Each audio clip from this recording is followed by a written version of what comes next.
Hey there, welcome to day 221 of our BU 365-day challenge. Sharon Horne-Ellstrom here. We're doing one thing every day this year to improve ourselves in some way, shape, or form. And for the month of August, we are focusing on the life framework area of confidence. We're doing things to make us feel more confident. And yesterday, we picked an area of confidence that we want to change or improve in. And today we're going to hop into the SOAP framework, which is the framework that we use, that we're installing in our subconscious, so that it works automatically whenever we're faced with a challenge, a situation, a decision to make, all the little obstacles and roadblocks and things that pop into our life, so we don't have to consciously think and work so hard on ensuring we get the best outcome for ourselves. So today, the S in our SOAP framework stands for story or situation. And when we're thinking about that, it's our story. We're telling ourselves stories all the time. We're in our head replaying events from the past, current situations, and then future situations, what we think might happen in the future. And we're playing out all these scenarios in our head all the time. I guess S could stand for our scenario as well as story or situation.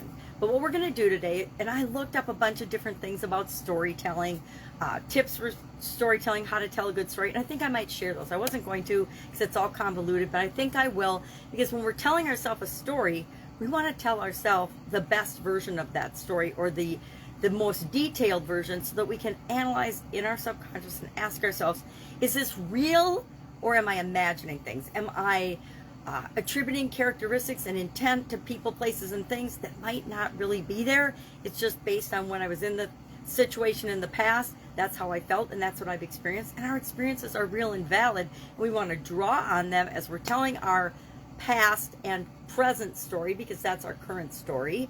All the things that have happened to us in the past with respect to confidence lead to where we are right now with our level of confidence.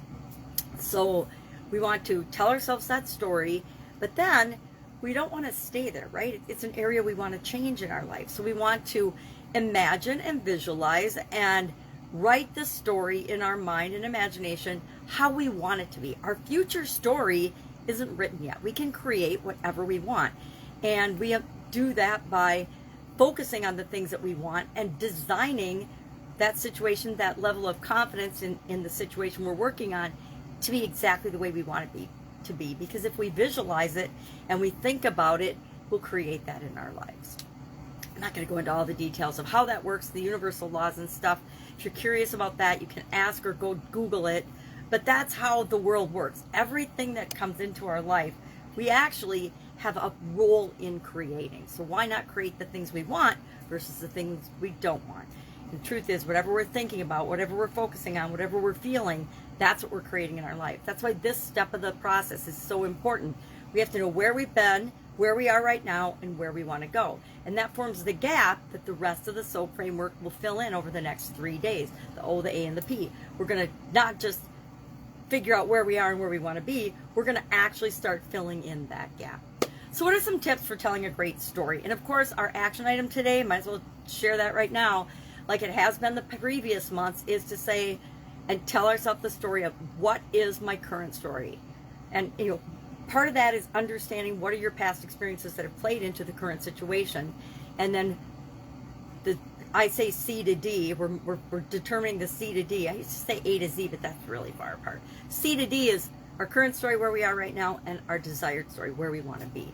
And so we're going to tell ourselves both those stories today so that we can identify that gap, because we can't start filling the gap in, number one, until we know where we want to go, and number two, till we know what that gap is, where we are now and where we want to go. That's how we start filling that in.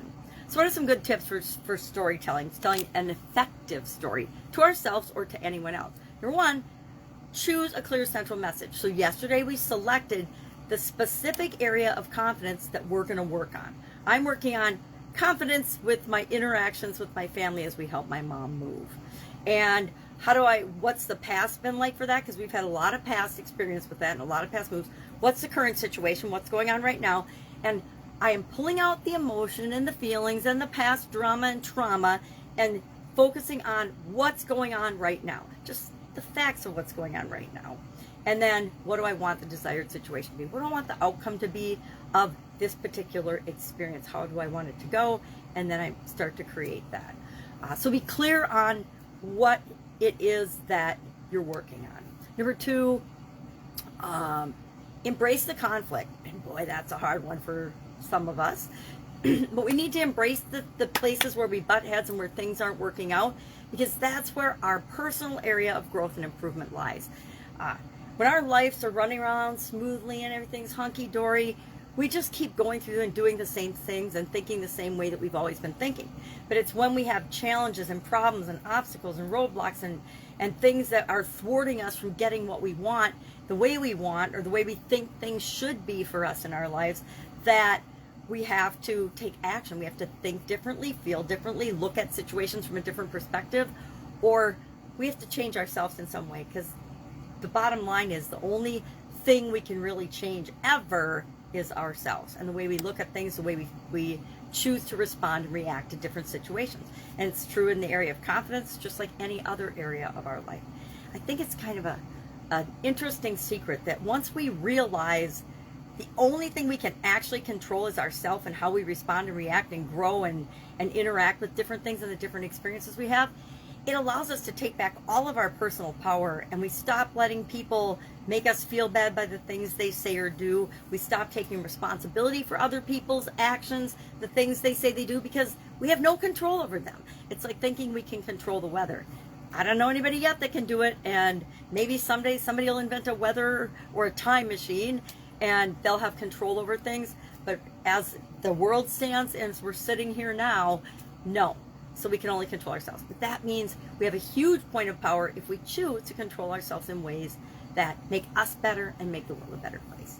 Let's look at some more of these. Number 3, have a clear structure, meaning I like to follow a structure. Remember, we've covered a few different ones of these. We did the who, what, where, when, why, and how. We did the have a conversation with an imaginary friend. We've done, I think, storyboarding. We've done a 5-step process of how to tell a story, etc. So pick a structure or a framework that works for you if that helps you to tell a story. Sometimes we overcomplicate things. Yes, I do that. And we don't need to. Sometimes we just need to think about what's the past been like about our confidence in this particular area, what's the present like with respect to our confidence in this certain area, and what do we want our confidence level to be in this type of situation in the future. It can be as simple as that. Answer those 3 questions. Boom, boom, boom. A couple sentences about each, and you're done. And you're clear on your story and your message. And you've identified that gap. Number 4, mind your personal experiences, meaning look back and look at situations where you've been super duper confident in the past, and what can you draw from them that we'll use going forward as we fill that gap.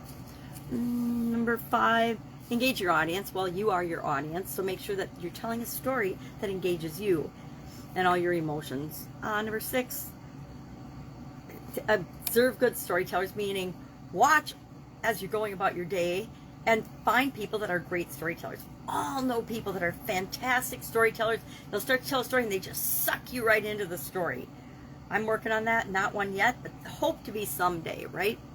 And then figure out how you want to tell your story. Do you want to write it down? Do you want to just record it? Do you want to just take a couple of notes on a post-it? Do you want to just, I'll just capture mine in my journal. Like, I'm keeping a journal along with this challenge, so I'll just capture mine in there. So I already know the medium. I'm going to write mine down. And then finally, narrow your scope of your story. It's really easy, and I noticed that whenever I'm arguing with someone, I tend to, and I didn't think I did, but I totally do it when I observe my own actions. I totally do this. I pull in all kinds of crap from the past, right? And I start flinging that as if that's right or fair, right? Because nobody can change their past. I can't, and neither can anyone else. But I'll pull things in from that if I'm in an argument, because, you know, that's my examples of how this person has interacted with me in the past. And that's not really very effective, because people, when you bring those things up, a lot of times they just negate them and spit them right back at you. And so you can do that, but it's not super duper effective. So make sure that you're staying pertinent and true to the scope of what we're doing here. We're just, again, super simple. What's my past situation that is pertinent, my past experiences that are applicable to this particular area of confidence that I'm working on?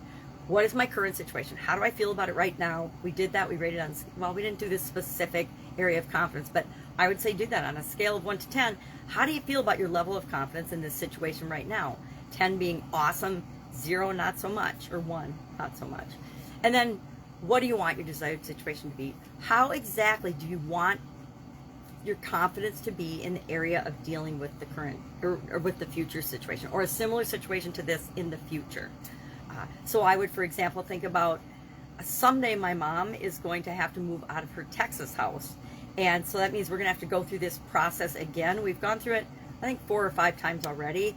But again, we're going to have to do that. And how do I want that story to be? Exactly how do I want that interaction in my confidence and that situation and experience to be and feel, etc. So that's it. That is our assignment today. Our story about this particular level of confidence. Where we are now, past where we want to be, because that'll form the gap we're going to explore for the next 3 days. Any questions, hit me up. Otherwise, I'll be with you tomorrow. Bye.